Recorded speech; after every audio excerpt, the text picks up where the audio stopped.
வணக்கம் நண்பர்களே. நம்ம இந்த காரோட டேஷ்போர்டு இண்டிகேட்டரை பற்றி நம்ம பார்க்க போகிறோம். இது எல்லாருமே இந்த இண்டிகேட்டரை பற்றி தெரிஞ்சுக்கணும். கார் ஓட்டுறவங்க மட்டும்தான் தெரிஞ்சுக்கணும்னு இல்லை, கார் ஓட்ட பழகிறவங்களுக்கு எல்லாமே இதை தெரிஞ்சுக்கிட்டோம்னா நிறைய விபத்துகளை நம்ம தவிர்க்கலாம். வாங்க இந்த முக்கியமான இண்டிகேட்டரை பற்றி நம்ம இந்த வீடியோவில் பார்ப்போம்.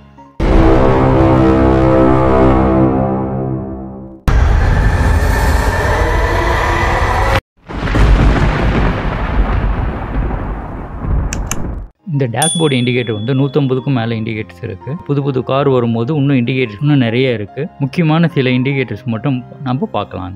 இந்த டேஷ்போர்டு இண்டிகேட்டர்ஸை பார்க்கலன்னா நமக்கு என்ன பிரச்சனை வரும்னு பார்த்தீங்கன்னா, நிறைய பிரேக் டவுன் ஆகும், இன்ஜினில் ஏதாவது ப்ராப்ளம் இருக்கும். நான் வண்டியை ஸ்டார்ட் பண்ணும் போதே இந்த இண்டிகேட்டர்ஸ் பார்க்குறது ரொம்ப நல்லது.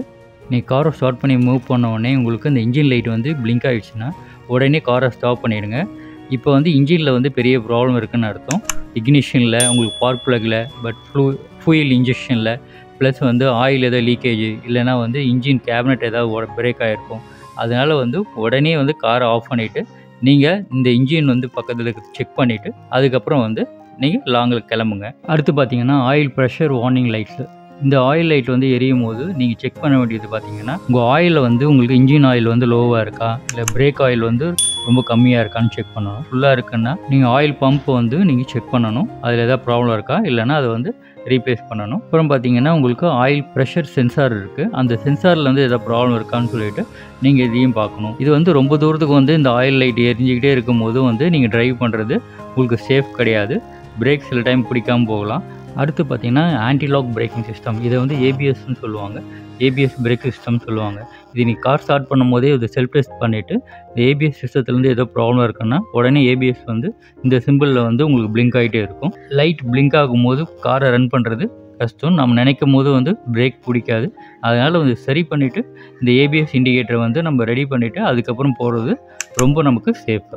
அடுத்து பார்த்திங்கன்னா பேட்ரி அலர்ட் லைட். இந்த பேட்ரி அலர்ட் லைட் எரிஞ்சாவே இது பேட்ரி லோ ஆகிடுச்சு, நம்ம பேட்ரி ரீப்ளேஸ் பண்ணணும்னு சொல்லிட்டு நினைப்பாங்க நிறைய. பேனட் ஓப்பன் பண்ணிவிட்டு இந்த பேட்டரி பார்த்தீங்கன்னா சில ரஷ்ஷாக இருக்கும், உப்பு மாதிரி படிஞ்சிருக்கும். அதை க்ளீன் பண்ணி போட்டாவே சரியாயிடும். அந்த நெட்டு லூஸாகவும் ஆகிருக்கலாம், அந்த ஒயரில் கட் ஆகிட்டு அதுவும் லூஸ் கான்டாக்ட் இருக்கலாம். இதெல்லாம் செக் பண்ணிவிட்டு இந்த பேட்டரி ரொம்ப முக்கியம். நமக்கு கார் ஸ்டார்ட் ஆகாது, நம்ம நைட்டில் போகும்போது ஹெட்லைட்டை எரியாது. அதனால் இந்த பேட்டரியை இந்த பேட்டரி லைட் எரிஞ்ச உடனே ஓப்பன் பண்ணி பார்த்துட்டு பேட்டரியில் என்ன ப்ராப்ளம் இருக்குன்னு பாருங்கள். பேட்டரியில் தான் கடைசியாக ப்ராப்ளம்னா அதை ரீப்ளேஸ் பண்ணிவிடுங்க. அடுத்து பார்த்தீங்கன்னா இன்ஜின் டெம்பரேச்சர் வார்னிங் லைட்ஸ்.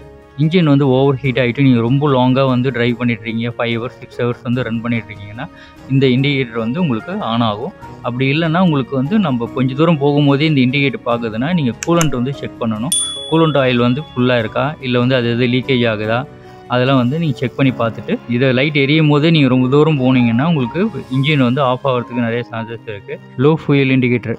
இந்த லைட் எல்லாருக்குமே தெரியும். பெட்ரோல் கம்மியாக இருந்து டீசல் கம்மியாக இருந்துச்சுன்னா இந்த லைட் எரியும். இது எல்லாருக்குமே ஜென்ரலாக இந்த இண்டிகேட்டர் லைட் உங்களுக்கு தெரியும். அடுத்து பார்த்தீங்கன்னா முக்கியமாக டயர் ப்ரெஷர் மானிட்டர் சிஸ்டம், டிபிஎம்எஸ்ன்னு சொல்லுவாங்க. இப்போ வர லேட்டஸ்ட் காரில் எல்லாமே இந்த டிபிஎம்எஸ்ன்னு சொல்லிட்டு உங்களுக்கு உங்கள் டேஷ்போர்ட் மானிட்டரிலே டயரில் எவ்வளோ ப்ரெஷர் இருக்குன்னு சொல்லிட்டு உங்களுக்கு காட்டும். நீங்கள் அதை வச்சு இந்த ப்ரெஷர் செலக்ட் பண்ணிக்கலாம். அப்படி இல்லைன்னா நீங்களே மேனுவலாக காரோட டயரை ப்ரெஷர் நீங்கள் செக் பண்ணிவிட்டு அதுக்கப்புறம் ரொம்ப லாங்கில் போகிறதுனா நீங்கள் கண்டினியூ பண்ணலாம். இப்போ டயரை ப்ரெஷரை நீங்கள் ஈக்குவலாக மெயின்டைன் பண்ணணும். அடுத்து பார்த்தீங்கன்னா brake warning light. Hand brake lock பண்ணிவிட்டு நீங்கள் ட்ரைவ் பண்ணிகிட்டே இருந்தீங்கன்னா இந்த இண்டிகேட்டர் எரியும். இது ரொம்ப தூரம் போனீங்கன்னா உங்களுக்கு டயரில் புகை வர ஆரம்பிச்சிடும். அதனால் இந்த இண்டிகேட்டர் பார்த்தீங்கன்னா ஹேண்ட் பிரேக் உங்களுக்கு ரிலீஸ் பண்ணிட்டீங்களான்னு சொல்லிட்டு செக் பண்ணிவிட்டு ரன் பண்ணுறது நல்லது. அடுத்து பார்த்தீங்கன்னா முக்கியமாக பவர் ஸ்டேரிங் இண்டிகேட்டர். பவர் ஸ்டேரிங்கோட இண்டிகேட்டர் உங்களுக்கு ப்ளோ ஆச்சுன்னா பவர் ஸ்டேரிங்கில் எலக்ட்ரிக்கல் இஷ்யூஸ் இருக்குது. உங்களுக்கு அதுக்கான ஆயில் ரொம்ப லோவாக இருக்கா, அப்படி இருந்துச்சுன்னா அதுக்கான இண்டிகேட்டர் எரிஞ்சிக்கிட்டே இருக்கும். இது முதல்ல நீங்கள் சரி பண்ணிவிட்டு அதுக்கப்புறம் ட்ராவல் பண்ணலாம். சில டைம் போய் உங்களுக்கு இந்த ஸ்டேரிங் ஜாம் ஆகிறதுக்கு நிறைய சான்சஸ் இருக்குது. அதனால் இண்டிகேட்டர் இருந்துச்சுன்னா இதை முதல்ல ரெக்டிஃபை பண்ணிவிட்டு அதுக்கப்புறம் உங்கள் ட்ராவலை கண்டினியூ பண்ணுங்கள். அடுத்து பார்த்தீங்கன்னா சீட் பெல்ட் இண்டிகேட்டர். இது எல்லாருக்குமே தெரியும். நம்ம சீட் பெல்ட் நம்ம போடலன்னா இந்த இண்டிகேட்டர் எரிஞ்சிட்டே இருக்கும், இல்லை ஒரு பீப் சவுண்ட் வந்துகிட்டே இருக்கும். சில இப்போ லேட்டஸ்ட்டாக வர காரில் காரே ஸ்டார்ட் ஆகாது. அதனால் இந்த இண்டிகேட்டர் பார்த்தோடனே நீங்கள் சீட் பெல்ட் போட்டுட்டு அதுக்கப்புறம் நீங்கள் உங்கள் ட்ராவலை கண்டினியூ பண்ணுங்கள். அடுத்து பார்த்தீங்கன்னா கார் செக்யூரிட்டி லைட். இந்த கார் செக்யூரிட்டி லைட் இந்த கீ சிம்பிளில் உங்களுக்கு இண்டிகேட்டர் எரிஞ்சுதுன்னா யாரோ வேறு கீ போட்டு ட்ரை பண்ணியிருக்காங்க. கார் வாங்கும் போதே உங்களுக்கு இந்த ரிமோட் கீ வந்துச்சுன்னா அது யாரும் பிரேக் பண்ண முடியாது.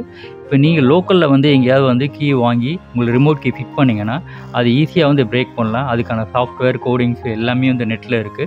அதனால் இந்த இண்டிகேட்டர் இருந்துச்சுன்னா நீங்கள் சேஃபாக இருங்க. பொதுவாக பார்த்தீங்கன்னா இந்த இண்டிகேட்டரோட கலர்ஸ் பார்த்தீங்கன்னா மொத்தம் வந்து 3 கலர் 4 கலரில் தான் இருக்கும்.